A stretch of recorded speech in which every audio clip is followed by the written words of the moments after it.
திருவண்ணாமலை மாவட்டம் ஆரணி அருகே காலி இடத்தில் குழந்தை சிறுநீர் கழித்தது தொடர்பாக இரு தரப்பினரிடையே மோதல் ஏற்பட்டது.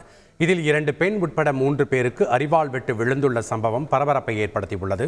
இது குறித்த கூடுதல் தகவலை செய்தியாளர் நந்தகுமாரிடம் கேட்கலாம். வணக்கம் நந்தகுமார், இந்த பரபரப்பு மோதல் சம்பவத்தினுடைய முழு விவரம் என்ன? வணக்கம் சார்.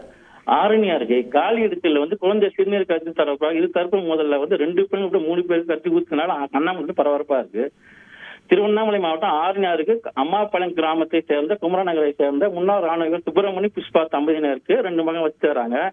அதே போல குமரநகர் 2வது தெருல சீனிவாசன் கீர்த்தனாக 2 வயது குழந்தை இருக்கு. அவங்க வீட்டு எதிரில் இருக்க காலி இடத்த அதாவது சுப்பிரமணிய இடத்துல 2 வயது குழந்தை சிறுநீர் கழித்ததாக 2 தரப்பினர் நேற்று மோதல் ஏற்பட்டிருக்கு. இதெல்லாம் 2 அக்கம் பக்கத்துல சமரசம் செய்து அனுப்பி வைத்தாங்க. இந்த நிலையில் இன்னைக்கு காலையில முன்னாள் ராணுவ வீரர் சுப்பிரமணிக்கும் கீர்த்தனாக திருப்பி வாக்குவாதம் நடைபெறுது. இந்த வாக்குவாதத்துல ஆத்திரமடைந்த முன்னாள் ராணுவ வீரர் சீனிவாசன் சுப்பிரமணியன்றவர் கீர்த்தனாவை கத்தியால வெட்டுறாரு. இந்த சம்பவத்தை கண்ட கீர்த்தனா உறவினர்கள் எல்லாம் ஒன்று சேர்ந்து ராணுவ வீரரை சுப்பிரமணியம் தாக்குறாங்க. அப்போது இரு தரப்புகள் மோதல் ஏற்படுது. இந்த மோதல்ல கீர்த்தனா, புஷ்பா மற்றும் முன்னாள் ராணுவ வீரர் சுப்பிரமணியம் ஆகிய 3 பேருக்கு கத்தி குத்தி விழுகுது.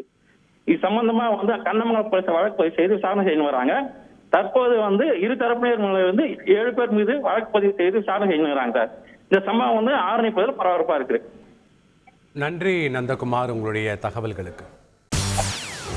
செய்திகளை உடனுக்குடன் தெரிந்து கொள்ள உடனே சப்ஸ்கிரைப் பண்ணுங்க.